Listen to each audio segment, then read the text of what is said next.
عزت جا رہی ہے تو پھر پیسہ بھی شریعت میں حکم ہے کہ اس کی بھی حفاظت کرو.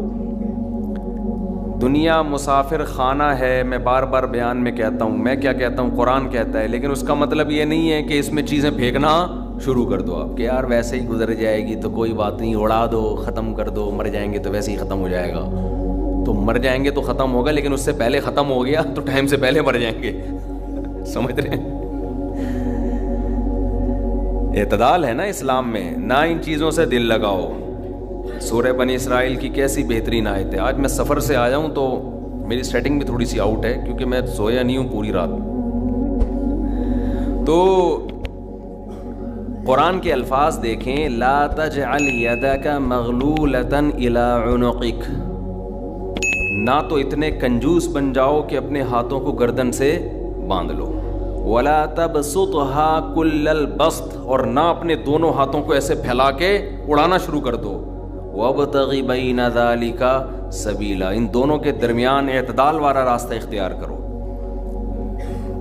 اچھا, ہر آدمی کہتا ہے میں اعتدال سے چل رہا ہوں کہ نہ میں اتنا ایسے اڑا رہا ہوں اور نہ میں کنجوس ہوں, کیونکہ میں نے اس دن میری گاڑی کا شیشہ ایک بندے نے صاف کیا تھا, میں نے اس کو 10 روپے دیے تھے, میں تو بالکل بھی کنجوس نہیں ہوں. اس دن چمونی آپا آئی تھیں ہمارے محلے میں, میری والدہ کی بڑی اچھی دوست ہیں, تو میں نے ان کو چائے پلائی تھی. میں تو میں نے یہاں, میری مسز نے کہا تھا کہ 2 سموسے لے آؤ, میں لے آیا تھا. اگر میں کنجوس ہوتا تو میں کہتا نہیں, نان نفقے کے علاوہ کچھ بھی گھر میں نہیں آئے گا. تو آپ میں اعتدال ہے یا نہیں, یہ فیصلہ خود نہ کرو میرے بھائی. یہ کبھی کچھ دن سخی لوگوں کے ساتھ گزارو تو ہم سب کو پتہ چلے گا کہ ہم سب کیا ہیں, کنجوس ہیں. سمجھ رہے ہو, ہم سب کنجوس ہیں. کچھ دن سخی لوگوں میں اٹھو بیٹھو. اسلام چاہتا کیا ہے؟ جو اسلام چاہتا ہے وہ تو میں پوری بات کہوں گا تو شاید جمعہ پڑھنا چھوڑ دیں آپ لوگ. اسلام کہتے ہیں مسافر خانہ سمجھو اس کو, اتنا نہ اڑاؤ کہ کل مانگنے کی ضرورت پیش آ جائے, بس اس سے کم خرچ کرو, ٹھیک ہے نا. یہ رکھنے کی چیز نہیں ہے.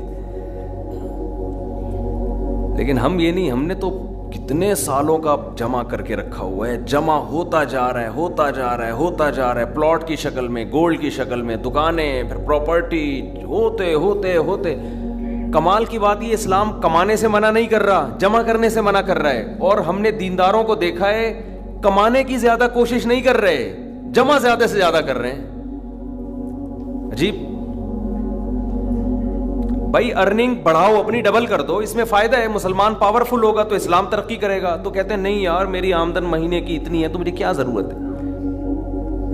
لیکن اس آمدن کو کیا کر رہے ہیں, جمع کر رہے ہیں. بھائی کمائی ڈبل کر دو تاکہ خرچ بھی کیا ہو جائے, خرچ اچھی جگہوں پہ شروع کر دو. اپنے لیے نہیں کماؤ, قوم کے لیے کمانا شروع کر دو نا. ڈبل کمانا شروع کر دو, 4 گنا کمانا شروع کر دو, لیکن اس کمائی کو پھر خیر کے کاموں میں خرچ کرو. نبی صلی اللہ علیہ وسلم نے فرمایا ایماندار تاجر وہ شخص جو اس لیے تجارت کرے کہ لوگوں کے سامنے ہاتھ نہ پھیلانا پڑے, ایمانداری کے ساتھ تجارت کرے. پیغمبروں کے ساتھ ہوگا قیامت کے دن. حضرت عثمان اگر تھوڑا کماتے تو 400 گھوڑے دیتے جہاد میں. بولو نا, گھوڑا لینڈ کروزر تھا اس زمانے کی, 400 V8 حضرت عثمان نے دیے ہیں. کتنا کمایا ہوگا. ہاں, اتنا کمانا کہ آپ اپنے صحت کی کبھی خیال نہ کر سکیں, آپ بیوی بچوں کو بھی ٹائم نہ دے سکیں, وہ پھر کمانے میں بے اعتدالی ہے.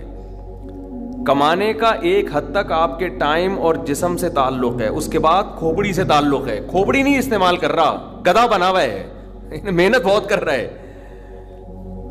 ہم نے ایسے کمانے والے دیکھے ہیں کہ سارا دن کمانے کی فکر میں ہوتے ہوتے بچوں کی فکر ہی نہیں ہے, بیوی کو ٹائم نہیں دے رہے, ماں باپ کو ٹائم نہیں دے رہے, اپنی صحت کو ٹائم نہیں دے رہے. تو زیادہ کمانے کا یہ مطلب ہرگز نہیں ہے.